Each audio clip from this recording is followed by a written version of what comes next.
Our first story takes place in a prestigious college in Los Angeles, where a freshman named Sarah moved into her new dorm room, excited to start her college journey. Sarah was assigned a roommate named Emily, who seemed nice enough at first. They bonded over their shared love of Linkin Park and spent their first few nights watching horror movies and true crime documentaries. Little did Sarah know her college experience would soon turn into a horror story. One night, after watching a particularly scary movie, Sarah woke up to a strange feeling. She opened her eyes and saw Emily standing by her bed, staring at her with an intense, almost maniacal look in her eyes. "You shouldn't be here," Emily whispered, before turning and walking back to her own bed. Shaken, Sarah tried to go back to sleep, but the incident left her feeling uneasy.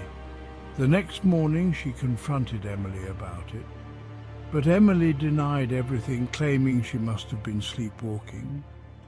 Sarah wanted to believe her, but the feeling of dread lingered. Over the next few weeks, strange things began to happen.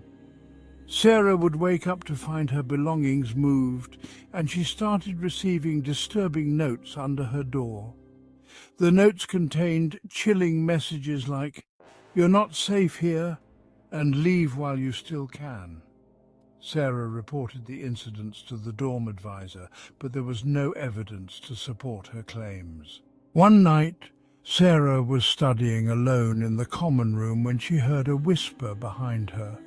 She turned around, but no one was there. The whispering grew louder, and she realized it was coming from her room. She slowly approached her door, her heart pounding with fear. She opened it to find Emily sitting on her bed, chanting in a strange language. Emily's eyes were rolled back, and she had a sinister smile on her face. "I've been waiting for you," she hissed. Suddenly, the room grew icy cold, and the lights flickered. Sarah felt a dark presence closing in around her. Terrified, she ran out of the room and into the hallway, screaming for help. Other students came to her aid, and they found Emily unconscious on the floor, the sinister smile still on her face. The dorm advisor called the police, and Emily was taken to a psychiatric hospital. Sarah moved out of the dorm and finished the semester living off campus. She later learned that Emily had been involved in dark rituals and had become possessed by a malevolent spirit. The experience left Sarah traumatized and fearful of dorm living. Our second story takes place at a university in the Midwest, where a sophomore named Jake Weber experienced a haunting that left him questioning reality. Jake had just moved into a new dorm room and was excited for the fresh start. His roommate Mark was friendly, and they quickly became friends. One night, after a late-night study session, Jake went to bed and fell into a deep sleep. Around midnight, he was awakened by a strange noise.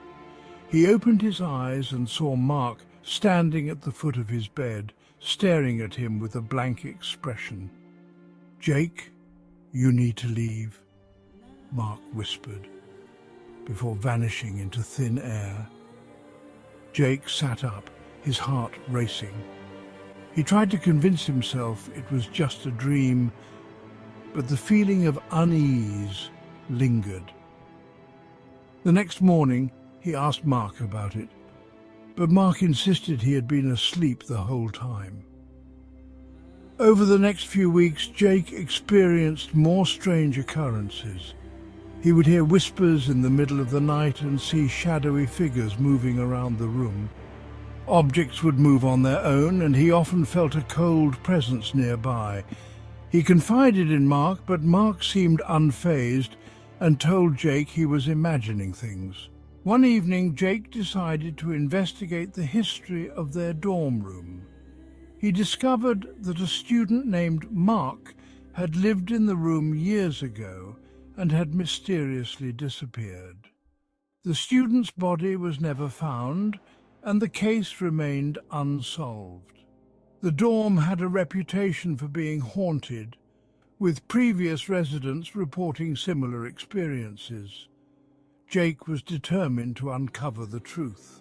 He set up a camera to capture any paranormal activity and recorded himself sleeping. The next morning, he reviewed the footage and was horrified by what he saw. The video showed Mark standing over his bed, whispering in an unknown language, before vanishing into thin air.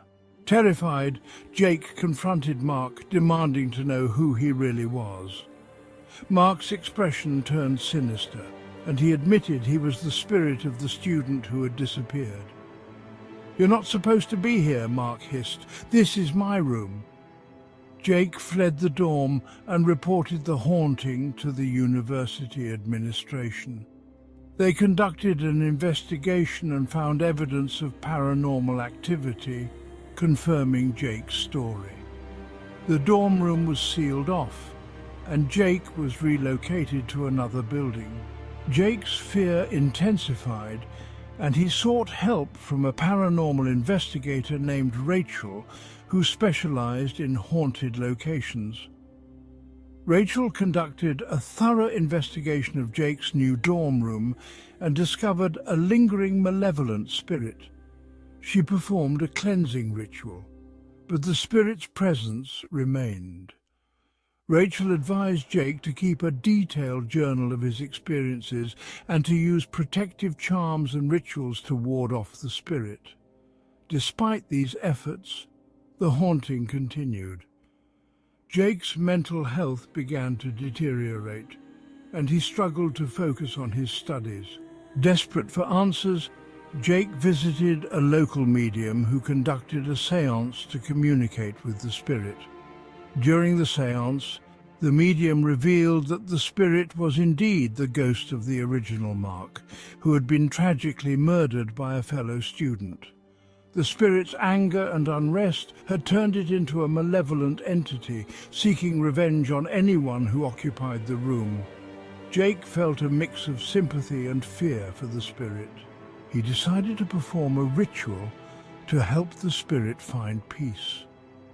With Rachel's guidance, Jake gathered the necessary materials and conducted the ritual in the old dorm room, now sealed off and abandoned.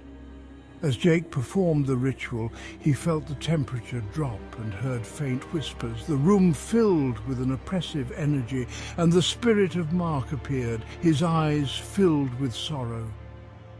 "Thank you," the spirit whispered before vanishing into a bright light. The oppressive energy lifted, and Jake felt a sense of relief. He hoped that the spirit had found peace and that the haunting was finally over. He returned to his new dorm, feeling lighter and more at ease. Months passed, and the paranormal activity ceased.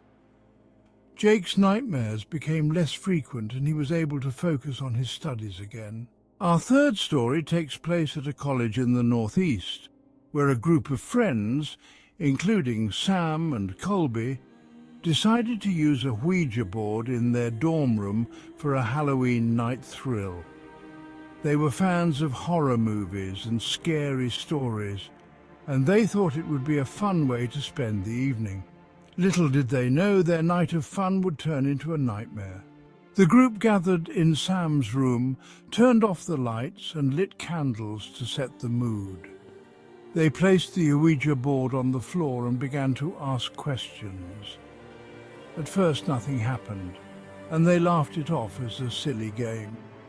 But as the night went on, the planchette began to move on its own, spelling out messages that sent chills down their spines. "Who are you?" Colby asked, his voice trembling. "I am the darkness," the board replied. The group exchanged nervous glances but continued to ask questions. The spirit claimed to be a demon named Azrael and warned them that they had awakened something evil. The room grew colder and the candles flickered. Suddenly, the door slammed shut, and they heard a low, guttural growl. Terrified, Sam tried to end the session, but the planchette wouldn't move. The growling grew louder, and they saw a shadowy figure in the corner of the room. The figure moved closer, its eyes glowing with an unnatural light. "You will all suffer," it hissed. The group screamed and tried to escape, but the door wouldn't budge. The demon's presence filled the room, and they felt an overwhelming sense of dread.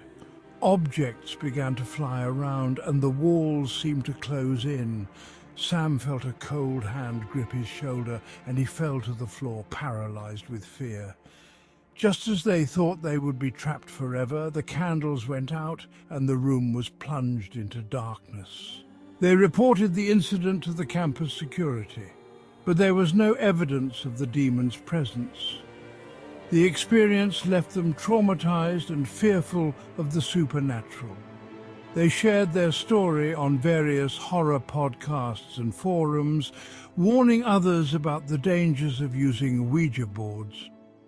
The dorm room where they had performed the session became known as the Cursed Room, and no one wanted to stay there. Their encounter with the demon remains a chilling reminder of the unknown forces that can be awakened by dabbling in the supernatural. The Ouija board, once a source of fun and curiosity, became a symbol of their darkest nightmare.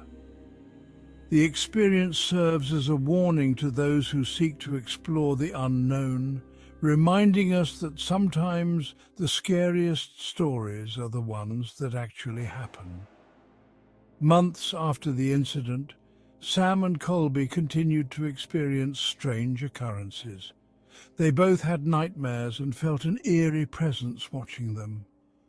Despite moving to new dorms, they couldn't escape the sense of dread that followed them.